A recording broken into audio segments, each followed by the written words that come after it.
with the kind of ease only a happily coupled-off person could display, when swiping was a novelty and not a way of life.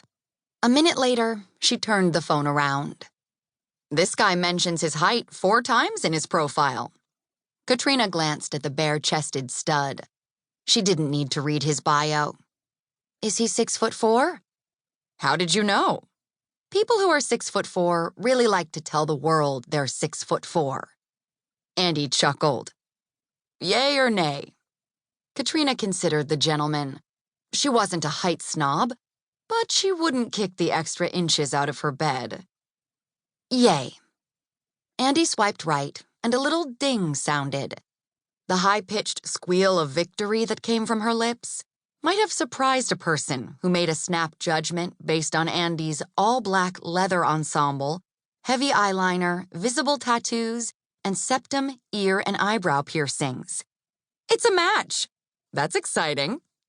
Katrina tried to work up the same degree of eagerness. Yes, so cool. Andy placed the phone on the arm of Katrina's chair and regarded her with kind eyes. Katrina had run through, well, she couldn't count how many therapists she'd run through at this point in her life. But Andy had been around longer than most, a few years now. "Thank you for letting me see what it's like. It feels like a game, but I can see how this must get exhausting after a time." Katrina spun the phone around. "I don't think it helps that I know how the sausage is made, so to speak. Yes, of course, your equity in Crush."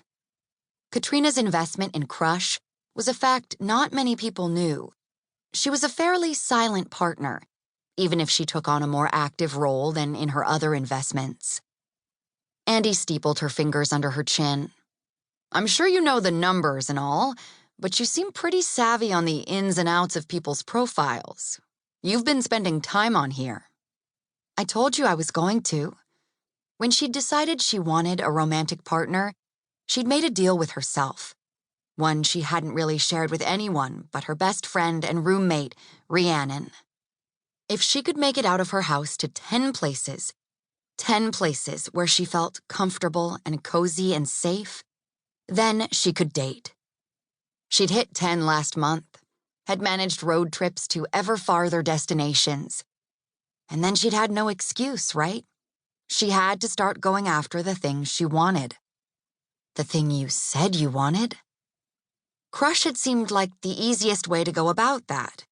Beyond the fact that it was as woman-friendly as a dating app could get, with Rhiannon as CEO and herself as a minority shareholder, she'd felt safe in creating a profile there. Her roommates had helped her choose photos that weren't too identifiable.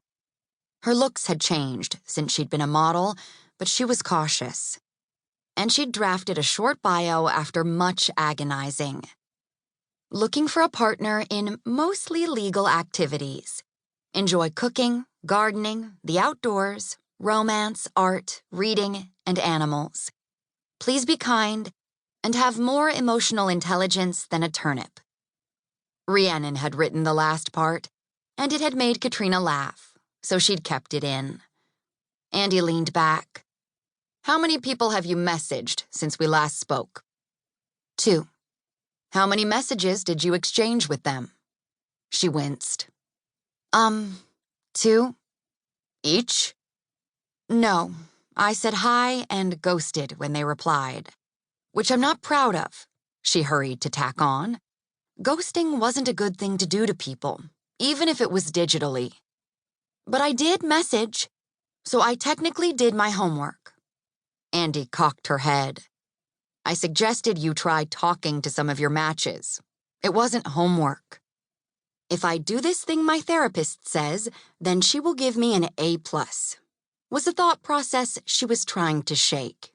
The people-pleaser in her made life rough. "Right, of course. What are you looking to get out of this app, Katrina?" "I want to meet someone." Katrina looked down at her hands.